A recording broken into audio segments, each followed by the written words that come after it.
Around the world, farmers and workers are on the front line of the climate crisis. They can no longer rely on the weather to help them do their job. They witness long, dry seasons like never before, rainfall they cannot predict.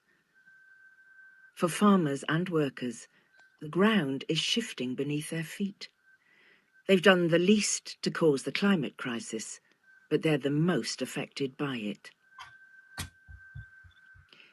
2020 was a tough year for everyone. The things we love, like tea, coffee, and chocolate, have given us comfort at this difficult time. But in Honduras, where coffee and cocoa are grown, the pandemic was compounded when hurricanes Eta and Iota struck. In the heart of Copán, home of Mayan ruins and the birthplace of cocoa, farmers faced flooding, landslides, destroyed crops, abandoned roads. The true cost is yet to be counted. But one group of farmers in Honduras have fought back. With the support of fair trade, they've created new ways to earn a living and protect the environment. Led by pioneering women, they have used their extra fair trade money to build a chocolate factory. They make decisions. They have a voice. They have a stake in their future. By investing in cocoa and not just coffee, these farmers are less vulnerable to the effects of drought and disease that can affect coffee crops. Not only does cocoa mean stable prices, it means a better environment too. 1.2 million cocoa trees have helped the farmers fight soil erosion, soaked up the CO2, and provided food and a habitat for wildlife. There is a long road to recovery for farmers and workers in Honduras. But by choosing fair trade, you are giving them the best chance of an even shot. Fair trade means a global community, new ways to battle climate change, security for families, communities that can thrive, real responsibility for women at work, the chance to live and the chance to dream.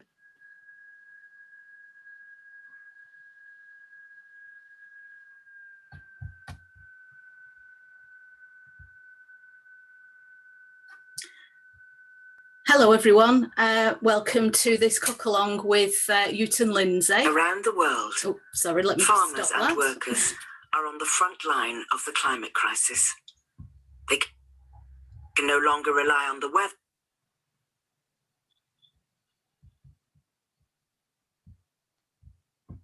Right, you done it? Yeah. Okay. So thanks very much for coming along to our the first of our Fairtrade Fortnight events. It's lovely to see everybody. So this is going to be a cook-along with Chef Euten Lindsay, and he's going to be in conversation while he's cooking. He'll be telling Sandhya all about it. So I'm going to hand you over to Sandhya now. Thank you, Joanna. Hi from Sandhya. Euten, want to say hi? Hi. Hi. Thank Peace you. and love, everyone. And yeah, just thank you for inviting Euten along. And Euten, thank you for letting me be alongside you as you cook along. I just wanted to say that both myself and Euten are coming from our charity, education charity called Devon Development Education at the Global Centre. We're based in Exeter. We work all around Devon, and we've had the absolute pleasure of working with Euten with our project called Celebrating Windrush in Devon. And I'm just going to briefly say a little bit about, I'm sure most people do know what Windrush is, but I'm just going to say very briefly a few things about Windrush. So Windrush is used to describe the post-war immigration of West Indian people to the UK.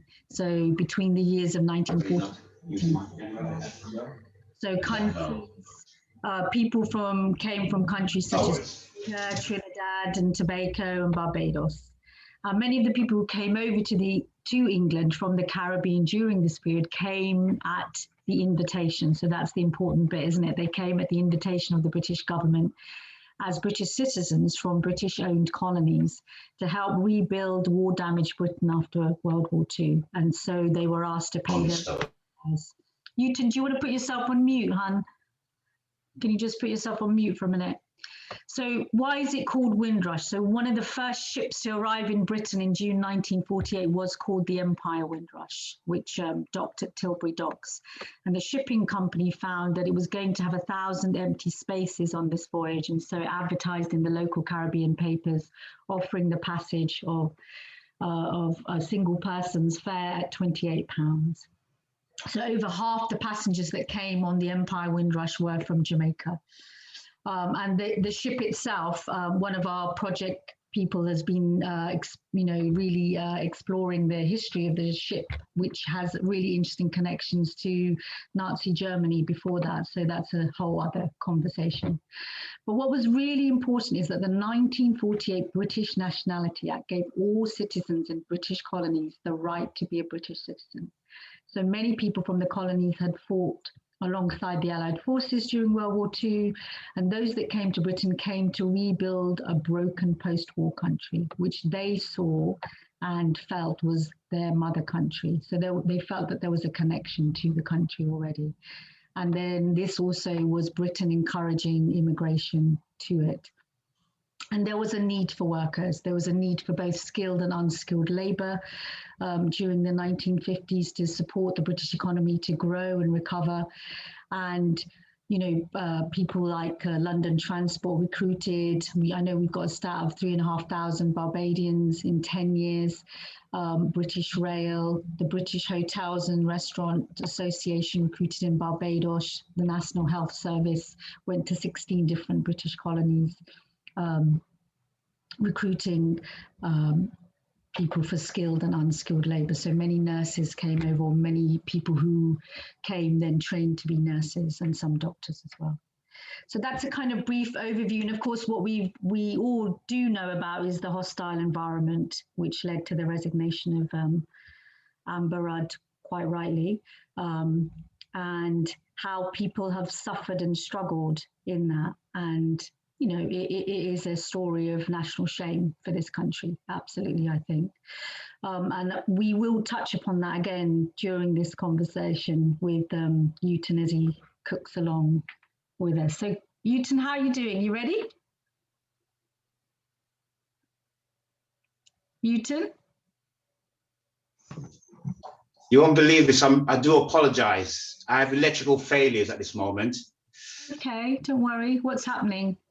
Well, every time I switch the cooker on, it cuts out the fuse, and it's not staying on. Don't matter what I've done, it's not staying on. Okay. And it's electric. Sorry. That's okay. I'm going to bring you around some wood, and we're going to build a fire in the middle of your kitchen floor. Oh, my apologies. I really mean that. Yeah. That's okay. Okay. So at this point, what we do is we improvise. Indeed. Yeah, we take a breath. We just relax.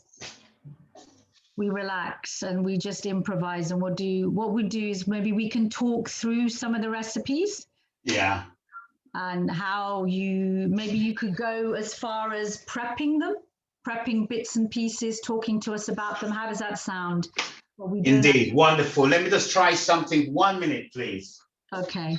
So in the meanwhile, while Euten is doing that, Joanna, can I ask you to, you were going to show a video, weren't you, because what Euten is doing today with his delicious recipes is trying to use as many fair trade ingredients as possible, because obviously we're here for Fairtrade Fortnight. We're celebrating that too, and trying to raise awareness around social justice issues through food.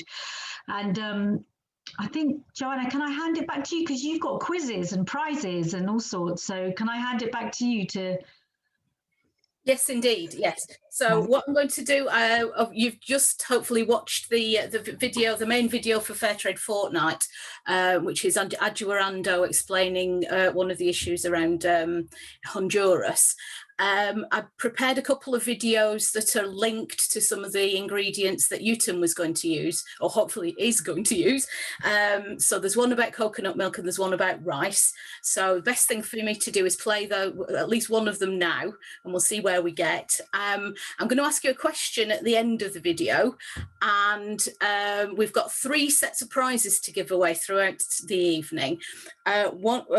There's 3 items in each prize. So you get one of the books that the wonderful photographer Sean Hawkey has put together called Faces of Fair Trade. Now, some of you may have tickets to see Sean on Wednesday evening, and so this will give you an idea of his work.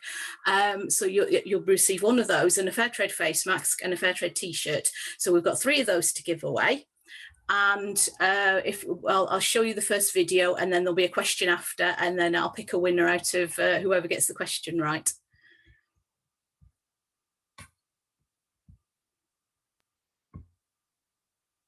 Abundantly, the coconut palm derived the Sanskrit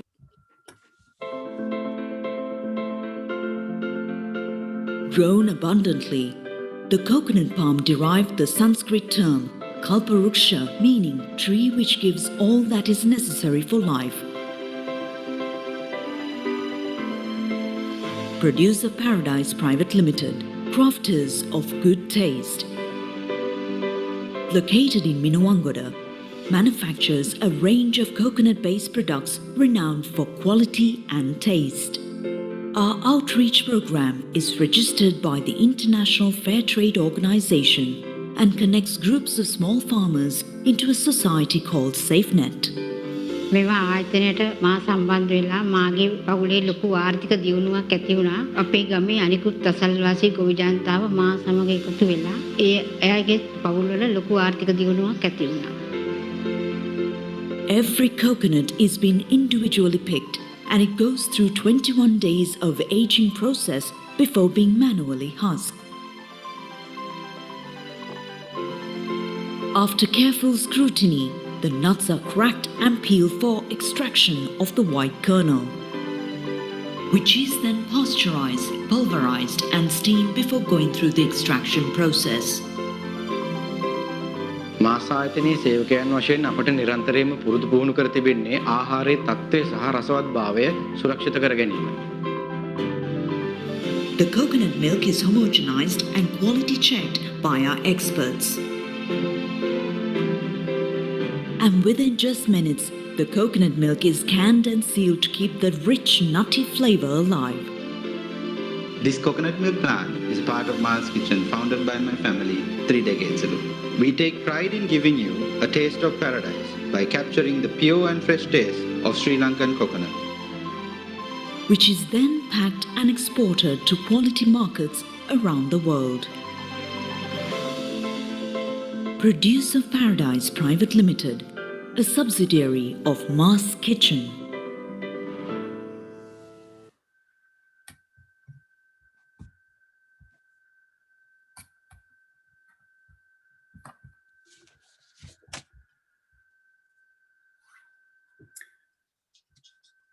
So the question I've got for you, and if you put your answers in the chat, is what's the name of the company that makes the coconut milk?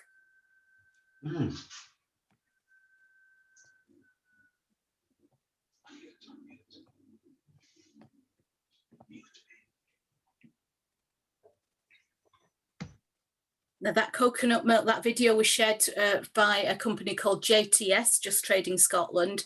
They're one of the pioneers of fair trade in the UK. That particular product has got the fair trade mark on it, but JTS itself is a member of the WFTO, the World Fair Trade Organization. So everything that they do has been audited by the WFTO against the 10 principles of fair trade. So even if the products that you buy from JTS don't have the fair trade mark on, you can be assured that they are fair trade. And you'll find them in local delis and fair trade shops. That's wonderful. We've got lots of entries into our competition. So what I'm going to do, I'm going to message 3 of you randomly. and ask you to send me your addresses, and the prizes will be going out to you as soon as I can. Thanks for entering. How are we getting on? Euten's still.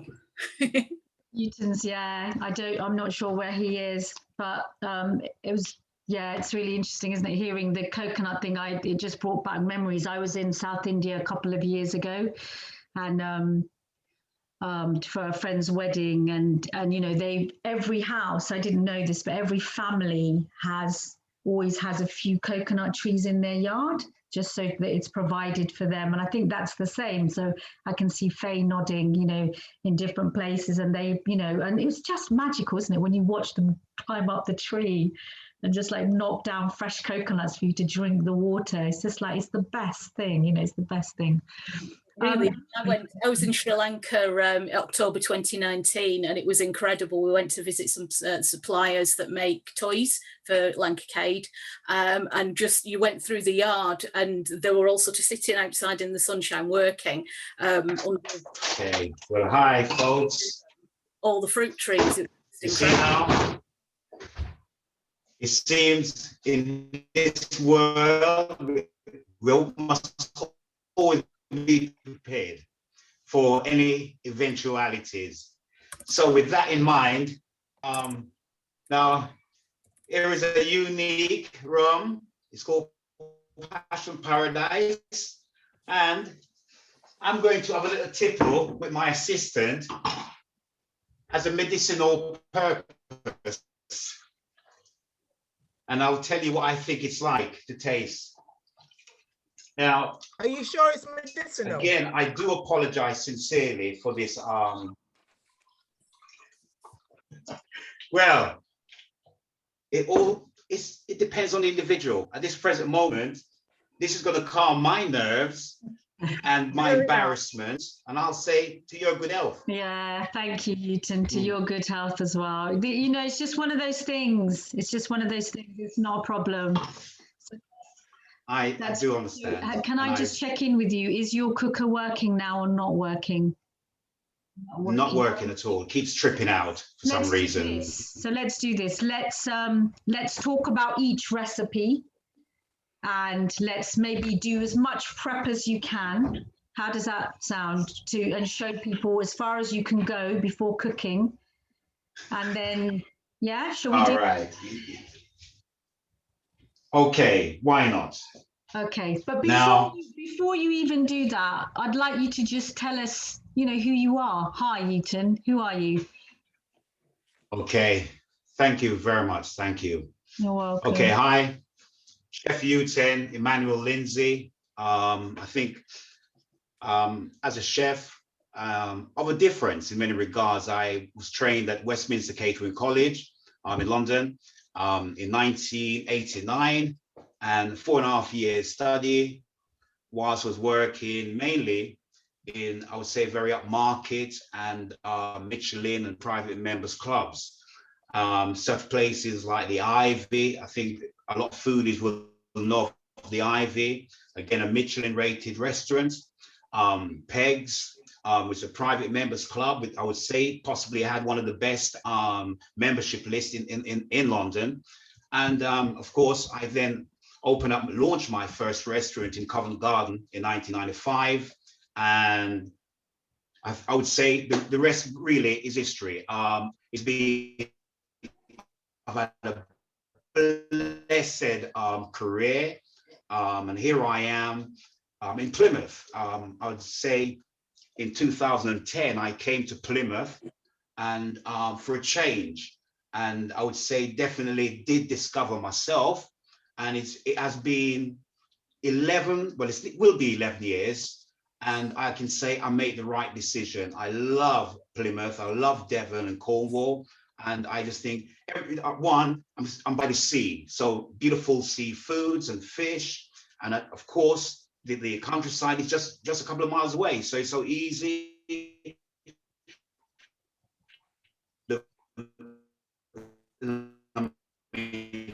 Fresh.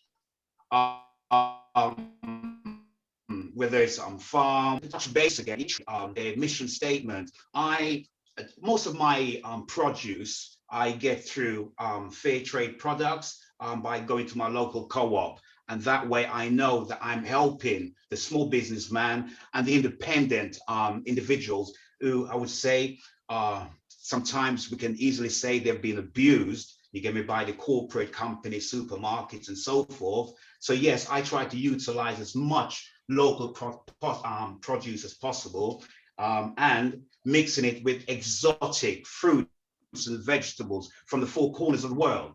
So I'm pretty blessed, and this is where fusion cuisine comes in. Why? It's a melting pot of flavors. One moment, no. Melting pot of cultures, yeah, and cuisines, mixing the Spanish, the Dutch, the British, the French, oh my word, the Spanish, the Portuguese. So we have a rich heritage in the Caribbean, and hence my cooking, I would say, mixes all of these things together with the best of British and the best of the world. Great, thank you. I can continue if you want. No. Let me say something. So thank you. So, well, just to give you, because I know, my job is a little bit of a time checky job, so I'm going to be honest about that. So we got about an hour. So which recipe shall we start with? Which one would you like to start with? And I think I can see definitely one person with an apron on. Patrick, I can see Patrick with an apron on. So I'm guessing that you were planning to cook along with us, right?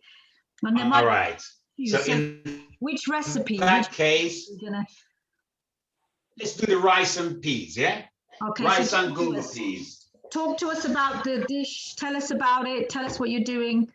Now, rice and peas is, I would say, a dish which came again through the African factor, and of course also adopting it due to the Indians and the Spanish.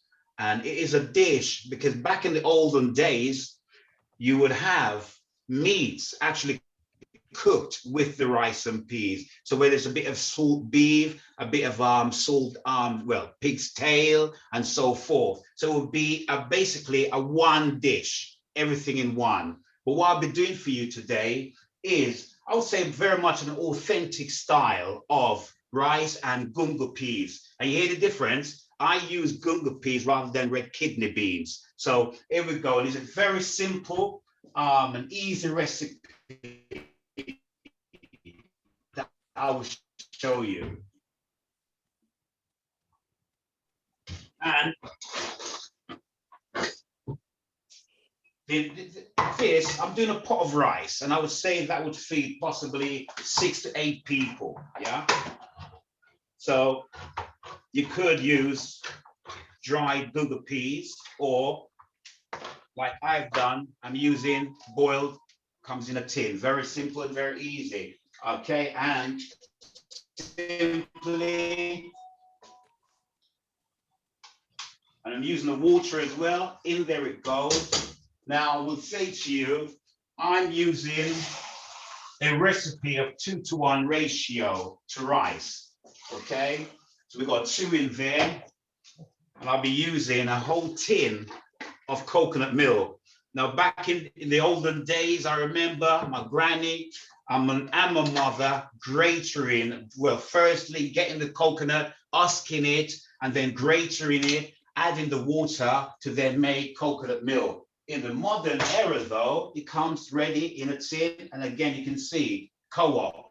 So again, independent and small producers. Great. Euten, can I just come in?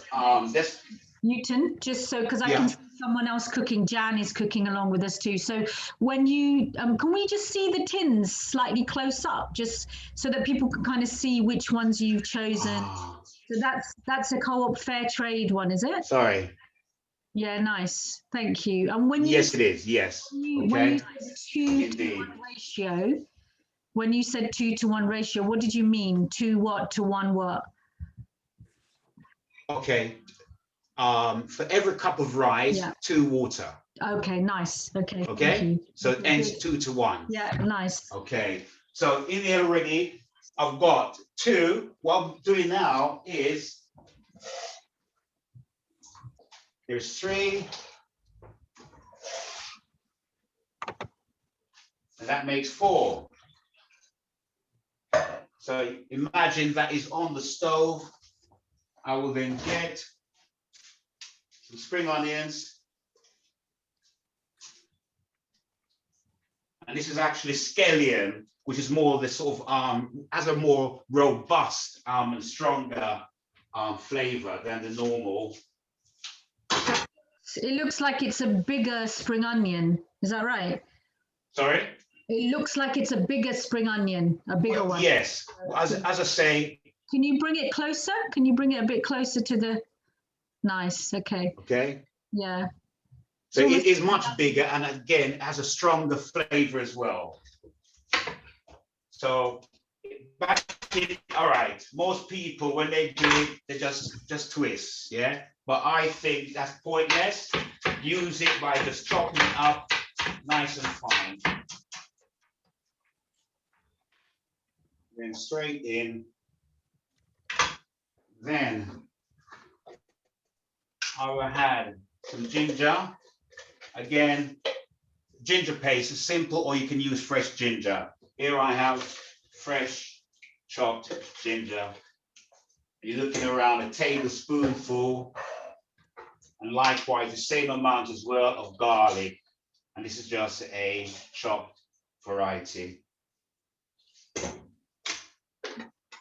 Now, also is one of my favorites.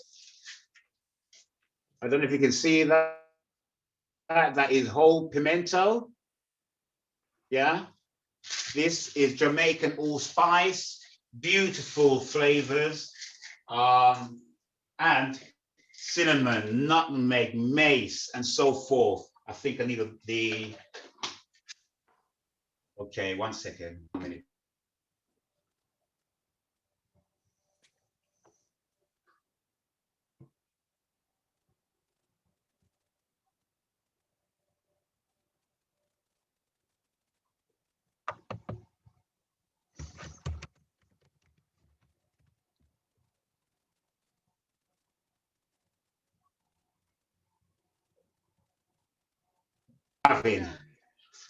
Okay, so as I say, we have the whole pimento, which I've just added, and I will also add some ground.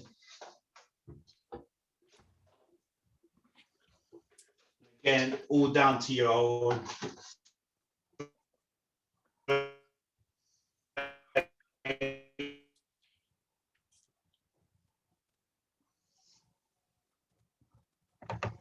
Black pepper.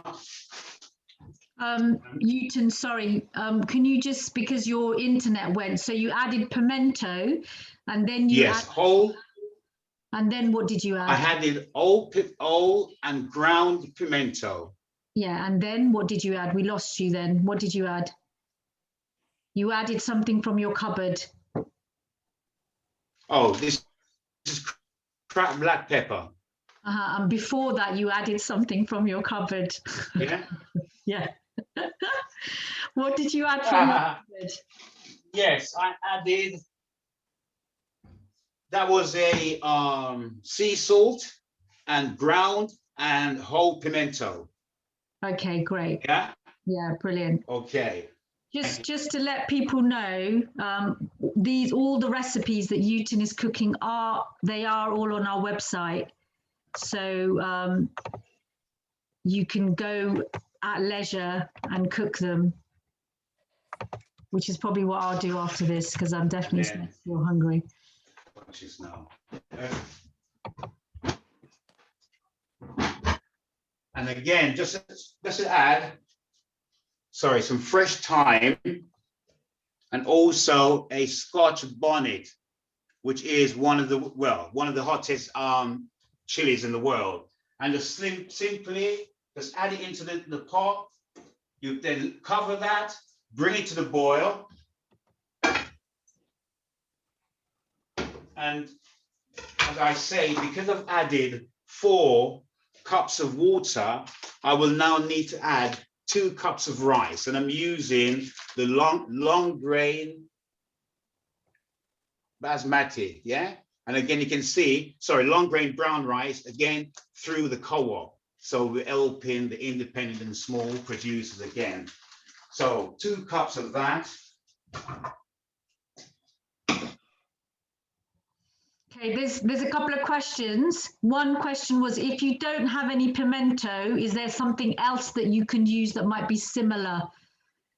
Well, I would say you can definitely use whole peppercorns. Yeah, peppercorns, whole, Okay. drop it in and just allow it to boil through, and then or even crush some as well, and that way the flavor is more intensified. Okay, and then that was a question from Chris, and then Karen is asking, there wasn't any ginger or garlic in the recipe. I don't know whether that means that's how she's had it before, or I don't remember there ever being ginger or garlic in rice and peas in my, but is that a normal? But I would say to you, one typical seasonings, Caribbean seasoning, especially Jamaican, we will have garlic and ginger. But everyone's different. But this is, I would say, more of an authentic sort of recipe. Okay, and of course with a bit of fusion elements also. Lovely. And then Joe's just reminding us, is you may have said this, and sorry, I might have missed it. Is pimento allspice? Pimento It is. Allspice, yeah. Yes, cool. it is. Jamaican allspice. And there's a difference because you have allspice and then you've got Jamaican allspice. Okay? Yeah. So there's 2 varieties. Okay, cool. And you use gungo. Okay, I'm using gungo. Gungo, yeah, lovely. Gungo peas, yeah. or pigeon peas, they're known as. Cool. And I think, again, this is the most authentic recipe where you use gungo peas rather than red kidney beans, okay? And so I'll just quickly, now you see what I'm doing here? I'm again using the empty can that I use the coconut milk from, and just basically measure 2 cups of rice.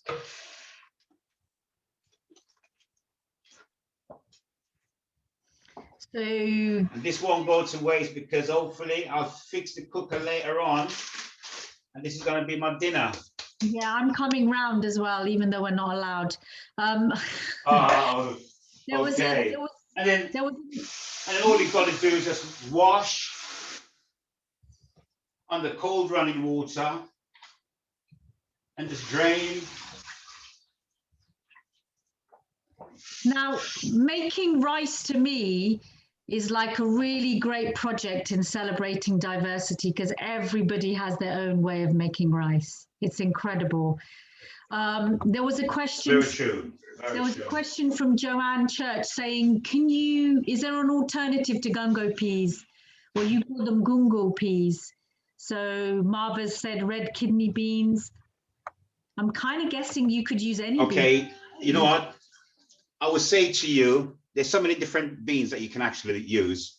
You could use a cannelloni, which is, again, and there's so many different varieties of them. Also, there is what we call cow peas, very much like red kidney beans, but slightly different. So yes, again, any peas or beans that you enjoy can be used. And that in the Caribbean, you'll find different recipes and different mixes as well in the recipes.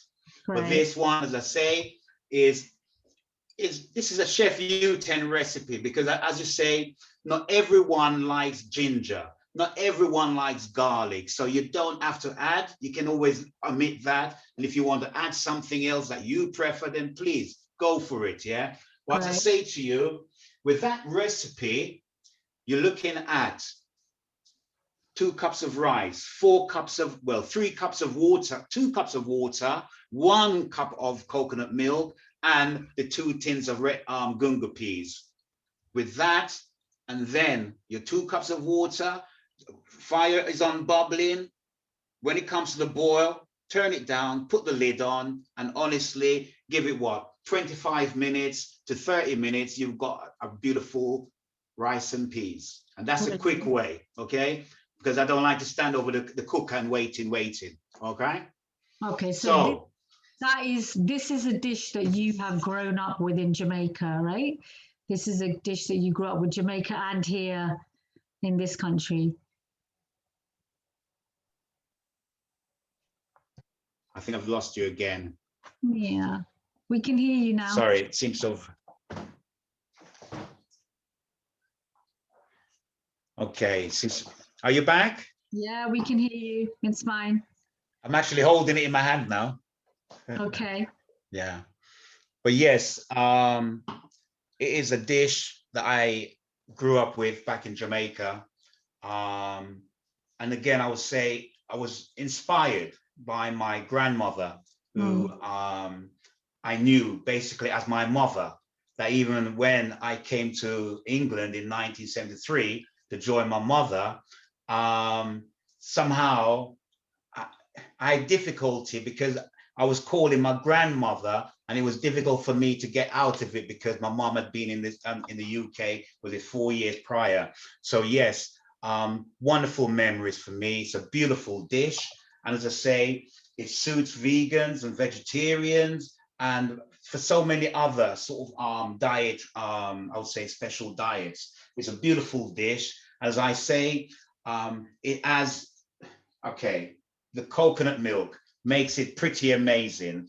The ginger, the garlic, the pimento, the Jamaican allspice, the thyme, and the Scotch bonnet. Now, if anyone is following me, please allow the Scotch bonnet to boil in the rice and peas, but do not burst it or pierce it, yeah? Just leave it there. It's just for flavor, not for, okay? Can I ask a question? That's your warning, alert.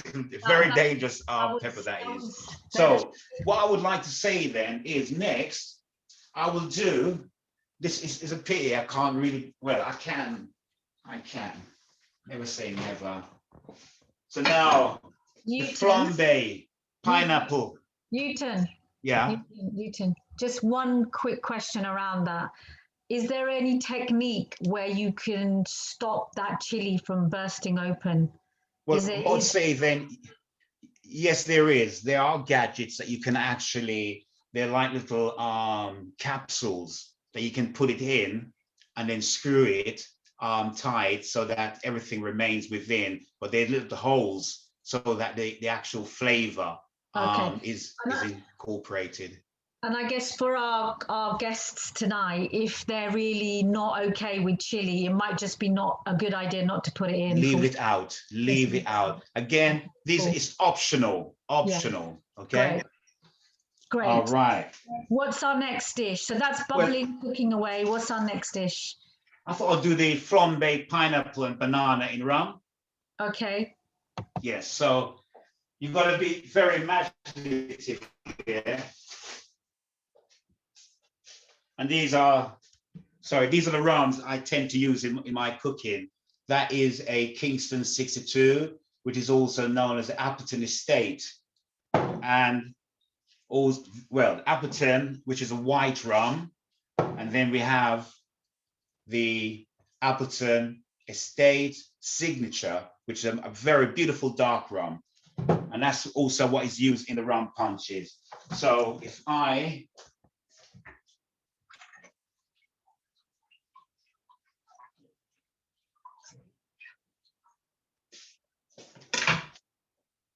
thanks, Michelle.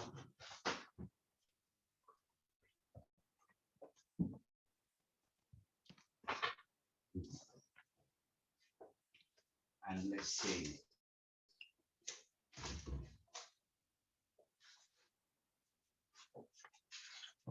Okay, you know what I was going to say? So firstly, I'm just going to prepare my pineapple. And basically, just top and tail.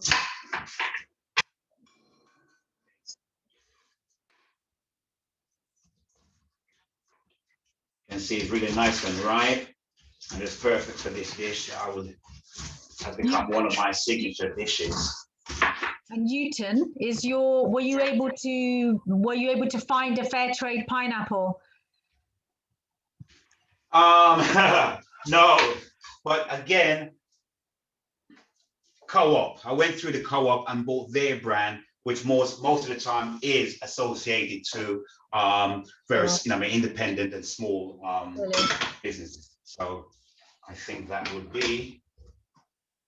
So you've taken the skin You can off. see all that. You've topped and tailed, taken the skin off, and then I guess you've made it into 4?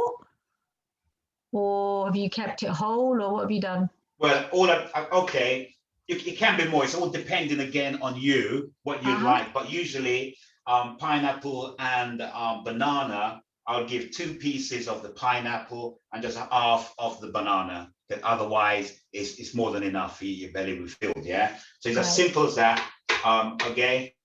So on the side, knife down, slice through, just like that. You can go thin or thick, choice is yours. And then with the banana, and I think Misha, you're gonna have to eat this later on, yeah? Okay.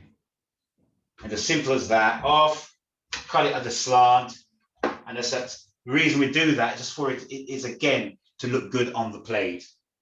And so in here, okay, I tend to use oil, vegetable oil or olive oil rather than butter, and you'll be surprised what olive oil can do. It's got beautiful flavor, it's natural, and all I'll do, olive oil in the frying pan on a nice high heat, and then whilst that's going on, the olive oil is in there, I will then,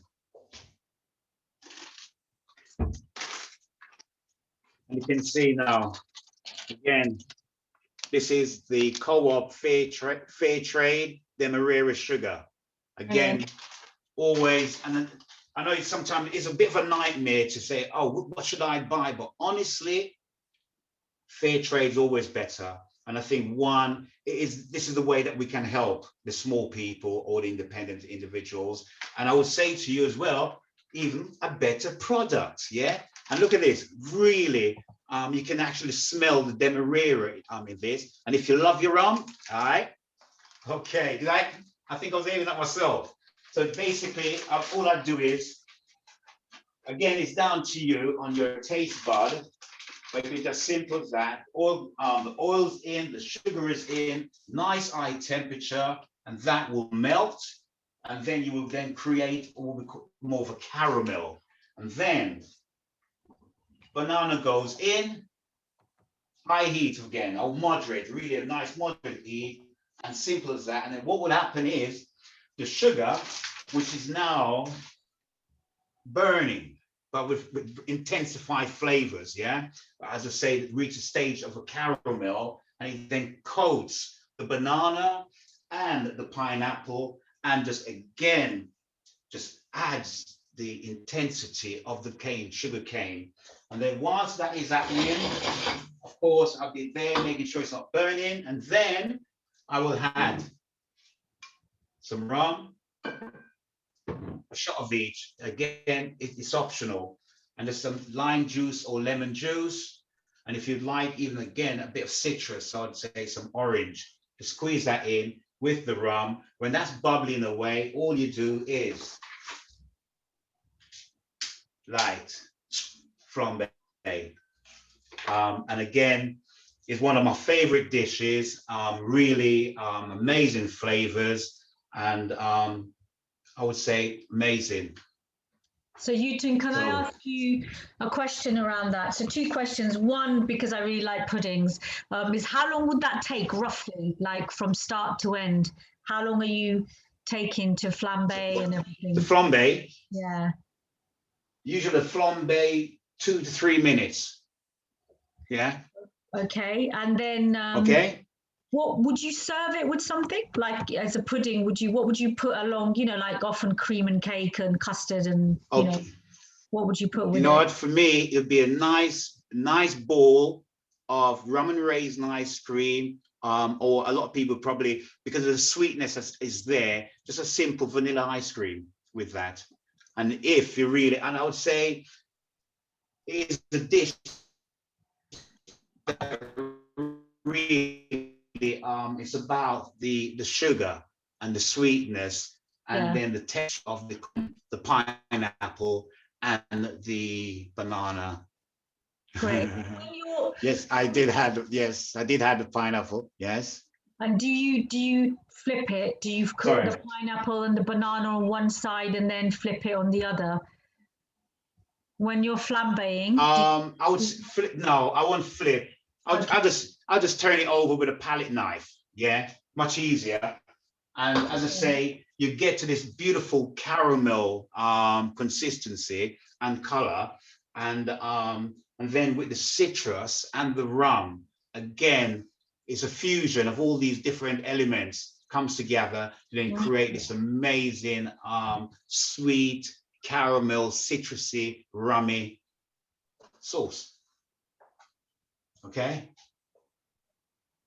And someone's asking if we can, Faye is asking if we can get coconut ice cream. Probably can. Right? If you make it, Faye, sorry. Well, you know what? I would say you can, but then you've got to consider that with banana, it changes color, due to the oxidation. So I think it's best, well, it probably would be better using a flavored banana liqueur rather than, and then probably just some bits, you know what I mean, pureed banana in there. So yes, it would be nice. So sorry, Euten, does that help, Faye? The question, Faye was asking whether you can get coconut ice cream. I think you can, Faye. I'm going to answer for you. Yeah, you can. You can get. And there's another question about the banana. Yes. The banana goes soggy, doesn't it, sometimes? Sometimes in flambe, the banana can go soggy. Yes, it would. Again, it depends on whether or not, usually flambe goes really well with really ripe bananas that usually it's something that you probably want to throw, you just utilize, just like when we make muffins and so forth, just using up what leftovers or what is near waste. But look, I go for a nice firm banana that's actually just turned, so that when it cooks, it stays slightly, that's it, more of an al dente, so it's still got a bite to it rather than just being, as you say, soggy. Okay, sorry, what's that? Yes, I see the one. Is anyone else getting hungry? Just listening to him. Okay. Yes, Grand Marnier.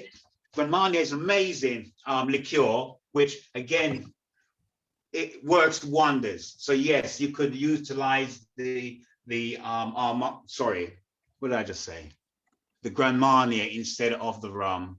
Use oatly cream if you want a vegan option. Yes, indeed. I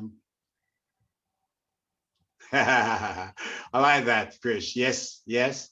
Okay, and I would say again, yes, you've got the Bounty ice cream. Yes, I think rum and raisin ice cream was back. I would say 80s, 90s. Yes, it was about widely, and it sort of disappeared. And I think it's due to numbers. But if anyone wants something like that, just give me a bell and I'll make it for you. Okay. And great. So should we go on to the next recipe? Well, the next recipe was, if I'm correct, the tomato herb. Yes, the herb tomato sauce. So with that, again, 1 second.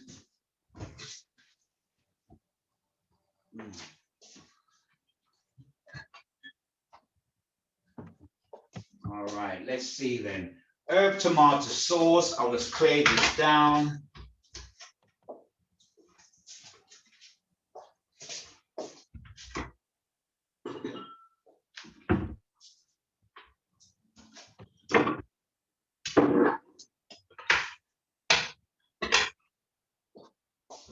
So while you was doing that, I've just put every so often for the Global Centre, and that link is for our Windrush page, so people can go there and the recipes are there, and there's lots of different information just about what Windrush is, but also about our project. We've got a whole stories of people's profiles of our group members, and one of the things that we're really doing in this project is celebrating people's contributions to us as a community in Devon. So we've got these amazing stories of people's arrivals and their experiences. Euten, I'm just chatting. You tell me when you want to come in. You just Continue. Are you ready? I think so. Am I? Yes. Okay. So now a herb tomato sauce, and I'm going to do this one with a slight difference. It's going to be more of a pesto, yeah, tomato sauce, green pesto, and I love to use my spring onions.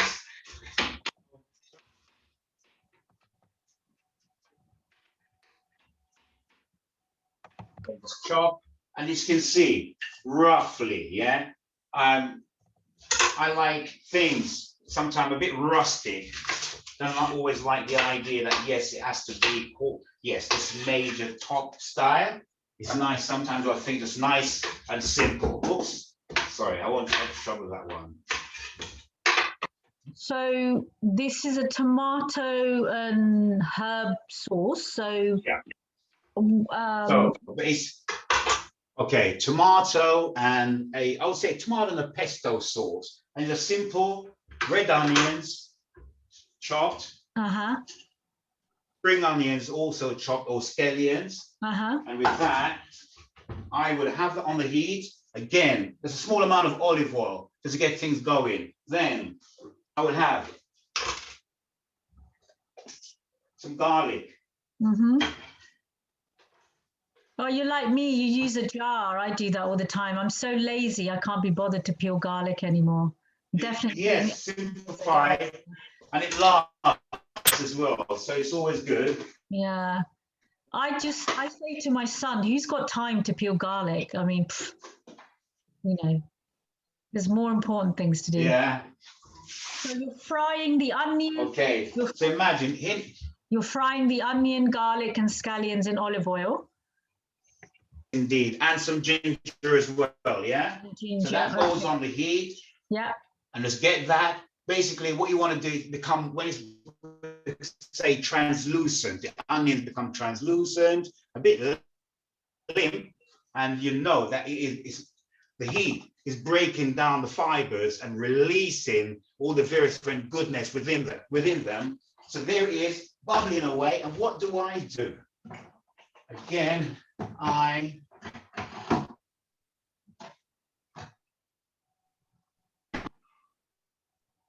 always sometimes to use fresh tomato. Again, what gone fits into the pen. It's bubbling away. Imagine it's sizzling and it's gone translucent or transparent, and then here we go. Tomatoes in, and I'll say this, allow this now to come to the boil. Now, a lot of people will actually do this. Just rinse the can out with a bit of water and then straight into there. And just allow that to boil. And what I'll do, that will take, I would say, what, 15 to 20 minutes to be cooked. And then, again, simple, sorry, you can see that? Co-op, Italian, pesto. And I will say is amazing flavors, and it's very intense. Pine kernels or pine nuts. Let's see. And it's, again, sunflower oil. They've got a bag, pretty good and simple as well to be used. Okay. Yeah. So there you have it. It's bubbling away.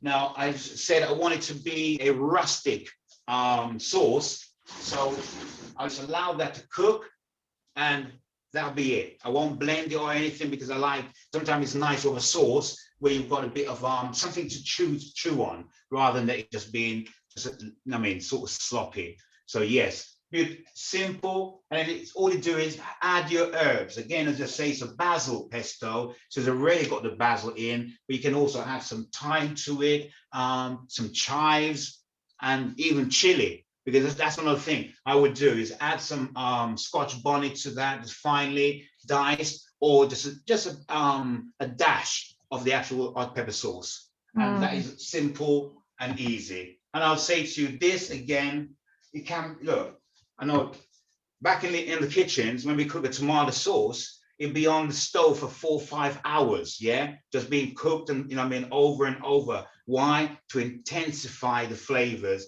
and it becomes so concentrated and pretty amazing, okay? So I think that's a wrap. And again, folks. So that's your tomato herb sauce. Yeah. You got your gungo peas and rice. Yeah. You got your flambeed banana. Uh-huh. And then you were gonna cook the galette, weren't you? Yes, that, to a degree, to be honest, it's pointless me trying to do it now. And I was, okay, 1 second, let me show you something.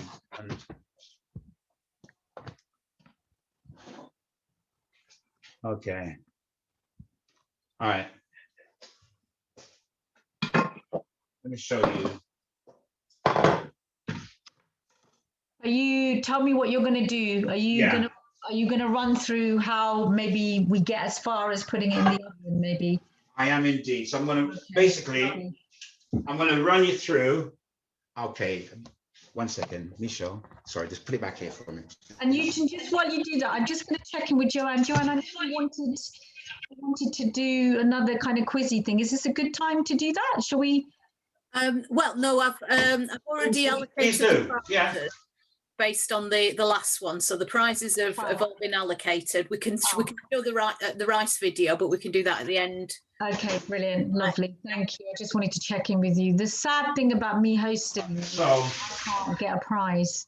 I can send you something. I'll send you some Fairtrade chocolate. Always good. Okay, Euten, we're ready to go when you're ready. Okay, so we have an amazing dish, and I will add, this dish came through, I would say, an amazing chef of mine. If anything, was my second head chef, a Ghanaian by the name of Francis Ajipong, who was also one of Britain's triple jumpers, amazing gentleman. What he used to do was a potato and leek galette, which I fell in love with the dish because I was doing it basically every day. I'll be in the kitchen doing that. And what it comprises of is sliced sweet potato, and we're talking about really thin slivers, okay? And I'll show you my idea of a sliver. So basically, imagine here I am just using my knife and just slicing. You can see nearly wafer thin. I don't know if you can see that, yeah? Very thin. And the idea is to then,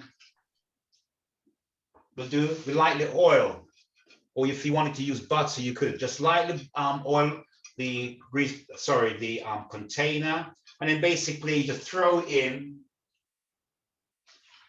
potatoes to cover the bottom. Now, what we used to do is use melted butter, or what we call clarified butter, which we will then just brush the potato slices with, and that again just helps to compress them together. Again, there we are using the starch that's in it to hold it together. So we'll do all of that, and I would say at least 2 to 3 layers. And again, it also depends on how high or thick you want it to be. And just remember, though, this is going to be like a sandwich. So you've got the sweet potatoes, say 2, all right, 3 layers gone in there. Just imagine. Now, what I normally do is before I do that, I'll get my spring onion. And with this now, I'll just use scallion, yeah? I'll use the word scallion rather than spring onion. And so I've got a nice hot frying pan there. I'll pour it in, again, a generous amount of olive oil. We've got chopped, you can see, roughly chopped. It don't need to be fancy. Reason is you're not really going to see it because it's going to be in the middle. And then callaloo. For those who don't know, it's like callaloo, very much like, it's Caribbean. It's like spinach, yeah? So you could use spinach if you can't get the authentic callaloo. And at times, certain times of the year, we do get fresh callaloo brought in also. So if not, I would say, why not go for some co-op seed, some kale? Again, very nutritious, and it basically does the same thing as the callaloo. Okay, great. So in there now, question. I would have scallions goes in, yeah? Euten, there's a question, because for the people who are cooking, Yeah. for the people who are cooking along with you, Yes, does all the sweet potato go in the bottom first, or is it layered? Oh, sorry. Like lasagna? It's layered. So what I'd like you to do is consider laying 3 layers of sweet potato at the bottom, and then your callaloo mix goes into the middle, and then on top of it, we'll have another 3 layers of sweet potato. And each layer you brush liberally with some oil or clarified butter, and if you'd like, let's see, and season, salt, yeah, and cracked black pepper. Now, going back to the callaloo mix, it's simple. As I say, all I do is, it's already cooked, so it comes ready. All you got to do is drain it, yeah? Drain it, add it to the scallions, and and you can also add some garlic to that, some ginger also, and whatever spices you like. So I usually go with a Scotch bonnet. Why? I love the flavor of that. And again, it reminds me of home. It reminds me of my grandmother. It reminds me of my mom. So that is, it's sweet. And then I'll just quickly do this. So just to recap, you've got your callaloo, which is cooked with the scallions and whatever flavor spicing, but you're doing like maybe ginger, garlic, salt, pepper, tea. And then imagine now you've got sliced your potatoes, your sweet potato thin, you got a layer, you put some oil on it, you put the callaloo layer, then you put another layer of sweet potato, you put oil on it. You see, now let me just show you something then.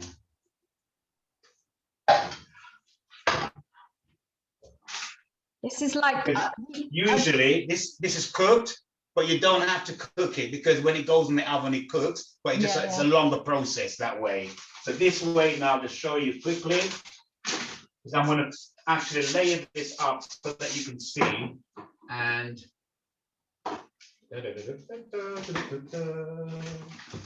where's my see, that's what I do. Don't put things back in the right place. Okay, so and there liberally, and I'd say that's like what, half a teaspoon of,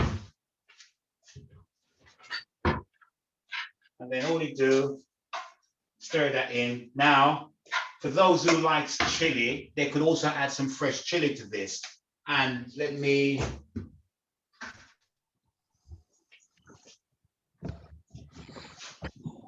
so look at this then. So now,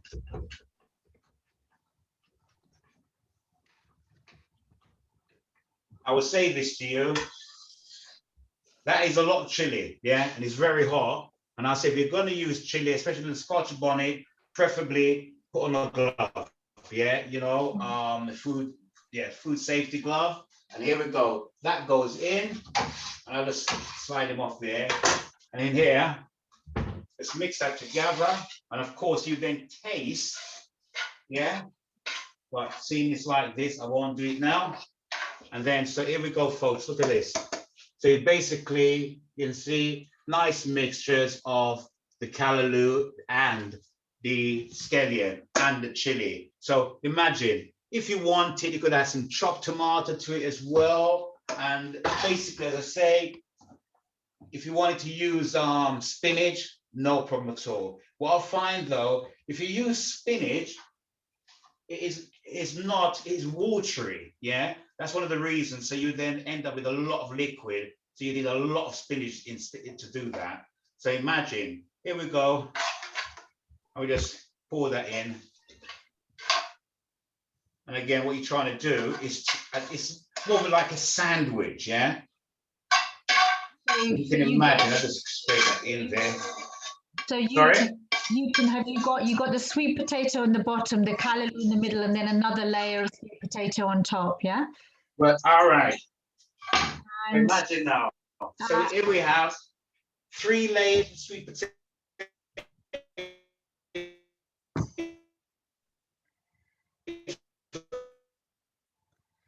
The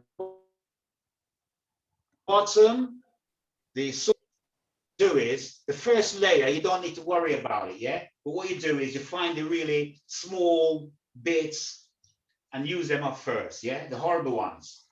And you'll see why, because always presentation. So you make sure that the nice ones are at the top, just to make the food, again, see, every chef is different. Some chefs are not bothered. They cook a meal and they just put it on, basically just slob it on.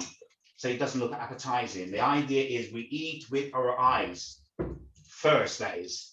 And so with that now, just to show you, I would do this again, a sprinkle.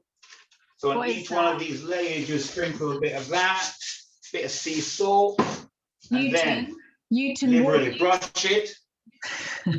Euten, what did you just sprinkle? Some salt and what else? What was in the packet? Black pepper, cracked black pepper. Okay, because you just said I'll sprinkle a bit of that. You didn't know what it was. Okay, so you sprinkled. All right, sorry. A bit of this and a bit of that, yeah, which means cracked black pepper, yeah. I know. It's fine to do that. It's fine to do that with family, but we haven't met all of this lot before. They don't know what you mean. I know what you mean, but they don't. Okay. Peace and love. My apologies. But all it is, folks, is, again, it depends on each individual's taste. Some people don't like salt. A lot of my cooking is what I call ital. So there's no use of salt. We use the natural flavors of the food itself, yeah?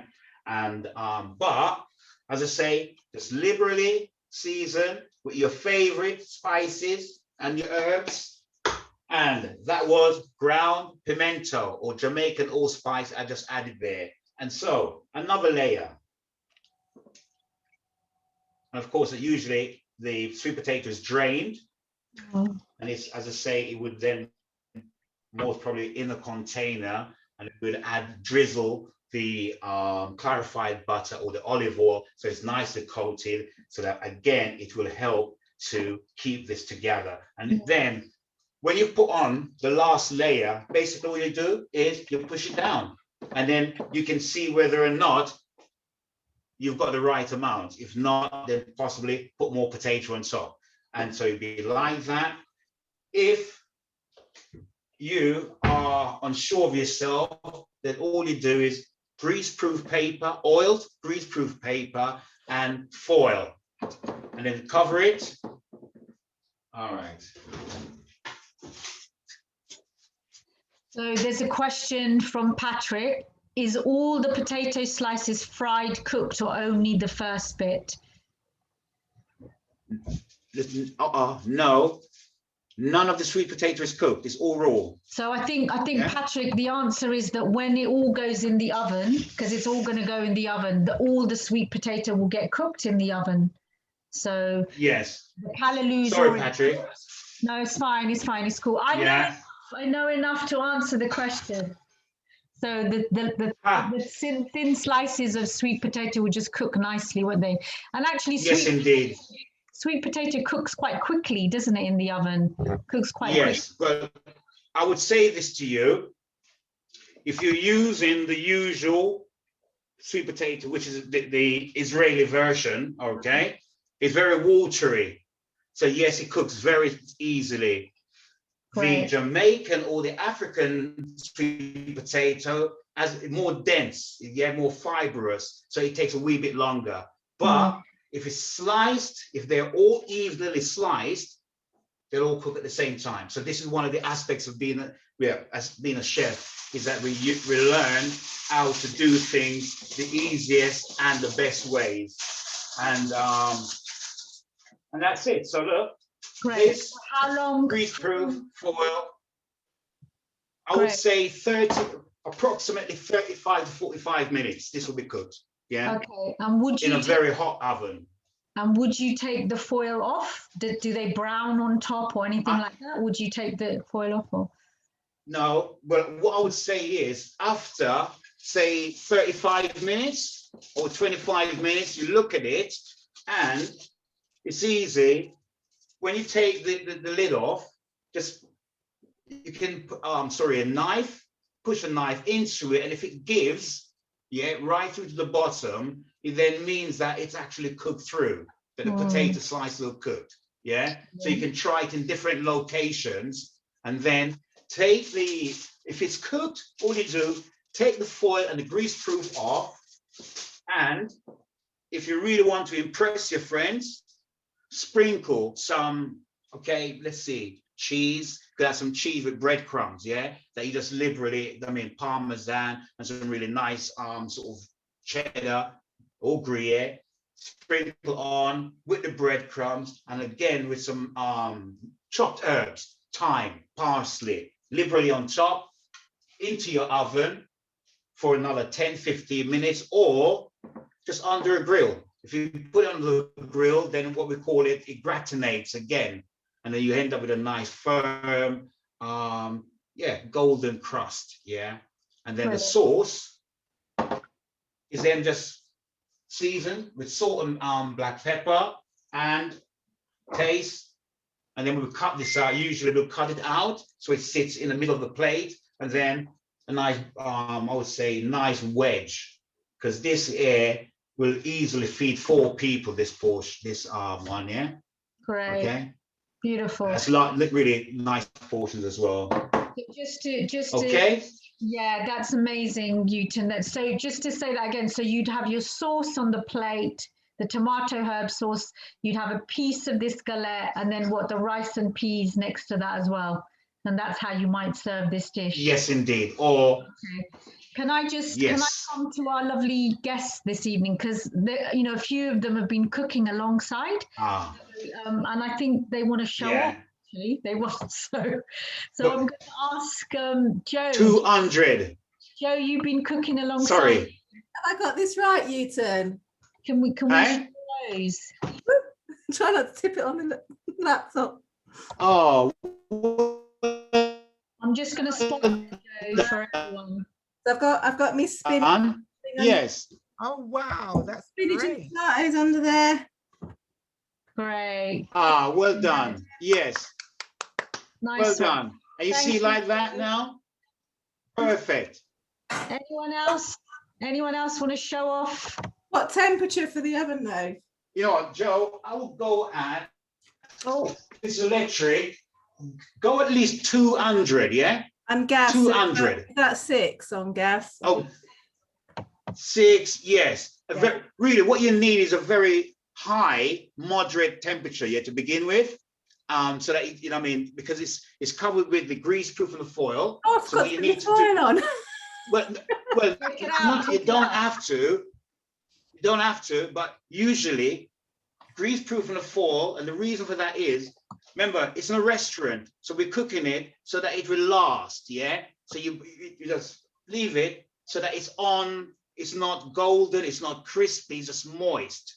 So when it's moist, you cut it out, And then, as I say, you can then sprinkle on your breadcrumbs, you get me, whatever topping you want in there, or just leave it rustic as it is, and then nappe with the sauce. Okay, Euten. And the nappe, that's when we pour it.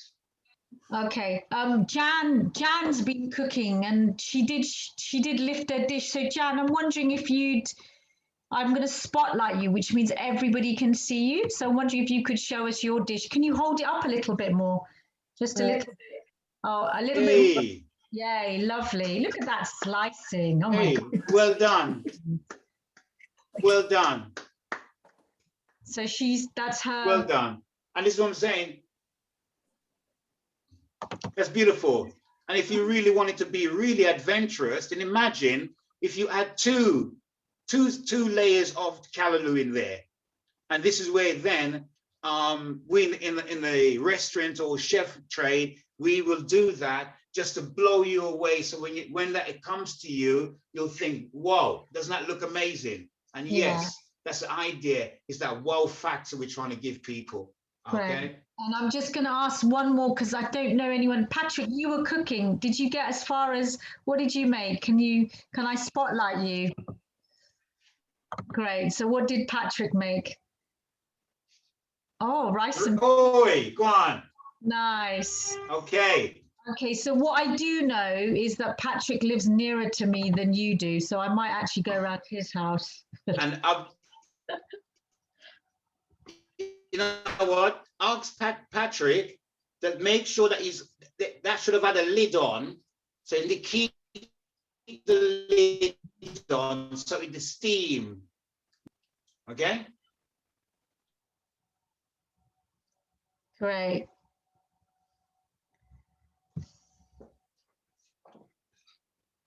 Sorry, I think my internet is not brilliant either.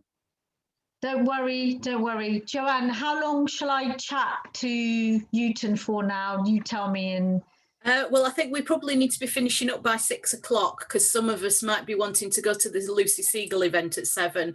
And now we've seen so much amazing cooking from Euten. Thank you. I've got hungry, so I want to go and make myself something. It won't be anything like as good as what you've made, but I'm respect on that. I'm sure you can do better. Sure you can. Yeah. Well, I just hope your electricity comes back on so that you can get your definitely, I will. It looks so tasty. Again, my sincere apologies. And no, it's not thank you. It's one of those things. One of those definitely. things. I think, you know what? This could be a trend, you know?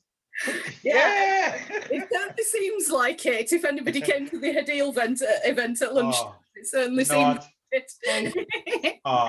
Respect and thank you all. Thank you all for being part of it. Thank you so much. Thank you. We have got maybe a couple of minutes, like 3-4 minutes. So if anybody feels like they had a question to ask Euten, you're very, very welcome to. Please do. But in the meanwhile, I just wanted to say thank you so much, Euten, for... Pleasure is mine. Sorry. Because if it was me in the kitchen right now, I would be bald. My hair would have been pulled out. So well done for staying, you know, and... Trust me. You've just shown us how to make 4 different things, which is quite amazing. You know, thank 4 you. different Thank dishes. you. So thank you so much. Thank you. No problem at all. Thank you. And let me just check the box to see that no one has got a question. So there is more of a kind of comment question. There's lots of thank yous and bless. Just lost it. You know what? I guess there was you know what? Enough love, enough respect to you all. Yeah, thank you. It's a real pleasure. Yeah, man. You're getting me emotional. Yes. Thank you. Somebody has asked about 2 things, and they're 2 really big things. So W Field, I don't know what the W stands for, but they've asked about any thoughts on the hostile environment and the take-up of the COVID vaccine. So those are 2 really huge conversation pieces. I don't know, Euten, I'm going to let you have maybe 2-3 minutes. Can I do that? Thank you. The hostile environment. Okay. Well, I will say this to you. The Windrush hostile environment, I wouldn't even wish it on my worst enemy. Yeah, it's I went through years of torment, where I didn't know if I was coming or going, the threats, the lack of support, no one listening, and at the time, basically being pushed. I would say they pushed, and this is the government, they pushed me into a corner that basically is like they wanted me to just lie down and die.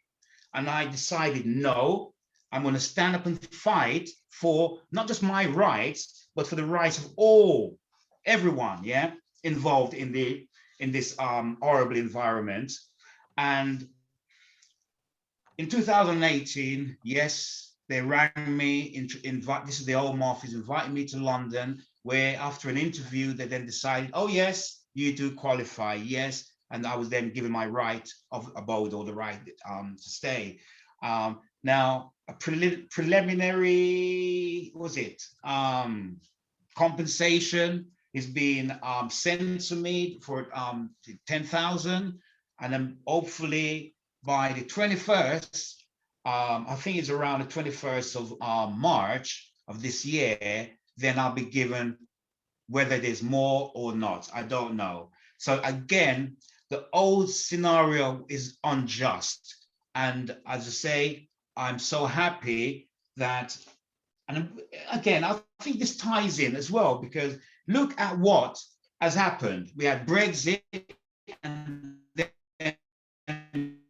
bam, in all of this, I was very skeptical in regards to taking the vaccination. Why?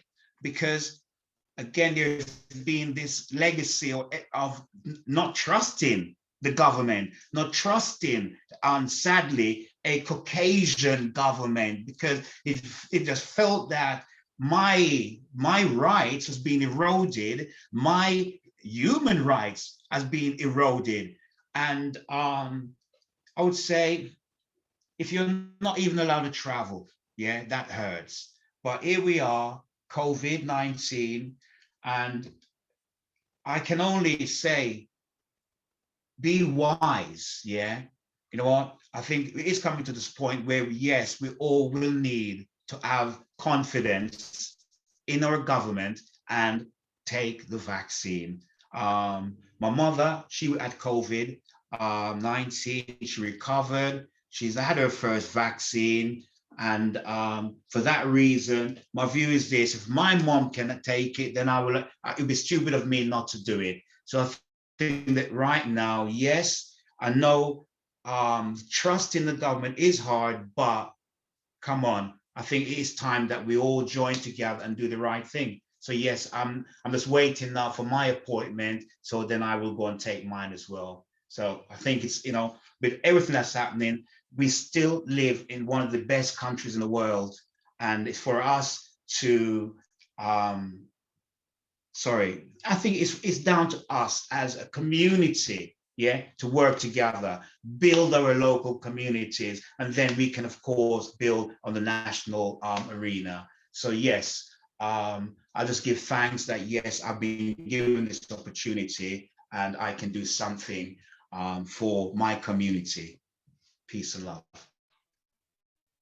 Thank you so much, because it is a big issue. And, for us in Devon who've got to know Euten more, you're an incredible human being, you're an incredible, and every time we hear you speak, it's what you've been through, and still to shine like you do, and still to have this desire to give back is incredible. It's man. A testament to your own inner strength. Thank you. So thank you so much. And today's a great example. Pleasure. Today's a great example of like, oh my God, something's going wrong. Let's do it anyway. Look it's like, let's carry on. It's a beautiful example. Shall I tell you this? You're blessed. Thank you. Thank you for that. But I also, I'm sure like a lot of people here just want to say sorry, because it's just not acceptable. It's not, and here we are in Fairtrade Fortnight talking about trade and the issues of justice and fairness that are associated with trade. and hearing you very briefly talk about being caught up in the hostile environment, and they're all interrelated, you know, and neither of those injustices should be happening. Nobody half across the road the world should be off, you know, for the hard work. Totally agree with you. Producing food, and nor should you have been questioned to your right to be here and be a citizen, and you know, someone who's been working and paying taxes ever since they were, you know, working age. So I can't say sorry. Imagine. You know, I want to hear you know that some of us are really sorry, you know, around that too. More than it's 6 o'clock. Thank you. Look at that, it's 6 o'clock. Thank you so much. I'm gonna me done. Go sort out my electric. I'm gonna hand back to Joanna and just say thank you, Joanna, also for inviting Pleasure. us along. Yeah, thank you. Thank you, Sandhya, and thank you very much, Euten. You've been a star tonight. It's I can't believe you managed to get everything done with no electricity. So yeah, thank you so much. And yeah, I just have to echo what Sandhya said. Thank you. I can't speak on behalf of this government because I didn't vote for them, but we as the British people are much richer for having people like yourself living among us, cooking for us. We can teach. Thank you. All the stuff that you can teach us, and when you open your restaurant, we're all going to come down to Devon and eat there. I bless. You're right. Won't be long. Thank you, Joanna. Real pleasure. Thank you so much. And you know what? I'm gonna love you guys, but I've got to leave now. I've got to sort this electrics out. Yeah, and I'll say anytime I'm here. Peace and love. Yeah. Thank you. I'm going now. Thank you. Okay, bye-bye. Bye. Pleasure. Bye. So thank you so much to Sandhya for looking after Euten and being so calm under pressure. It's been an absolute pleasure working with you. Thank you everybody that came along, especially the ones that were cooking along. I admire you for that. I was having enough difficulty just keeping an eye on what everyone was doing. So if you need to or want to, you can re-watch this. We've been recording it and it'll appear both on the Fairtrade Yorkshire website and via the Eventbrite link. So if you need to go back, you think you've forgotten something, you weren't quite managing to make 4 things all at once like Euten was. I've no idea how he did that. So thank you so much for coming along. This is just the first day of 14 amazing days celebrating Fairtrade. I'm going to play you the rice video that we talked about earlier as you go away. But if you've not already booked, have a look at the rest of the events that are available to book, both in the Fairtrade Connections Festival and the wider Fairtrade world. I'm sure you'll find some really interesting things to do. And maybe see you next Monday. We've got another cook along next Monday with a bake-off star, Sandy Doherty. So thanks very much for coming along. Thank you. Bye.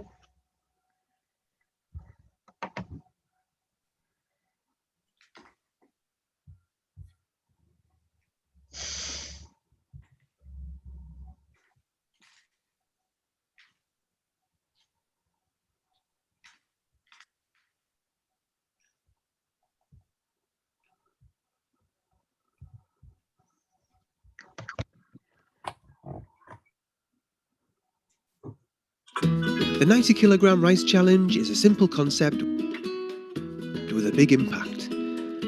Through a combination of trading and learning, we create a link between faith groups in this country and families in Malawi, and together we can start to build a fairer world.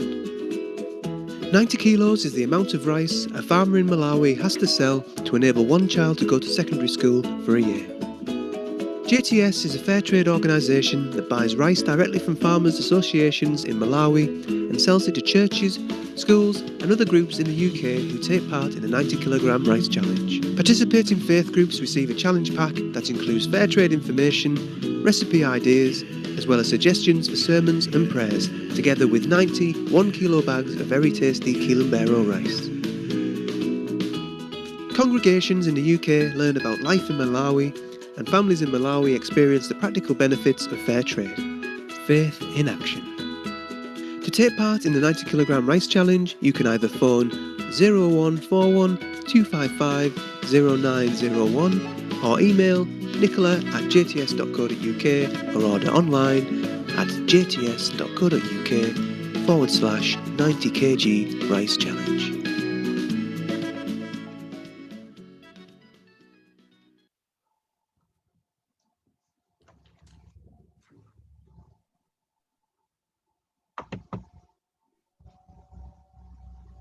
Thank you very much, and we'll see you at the next event. Thank you.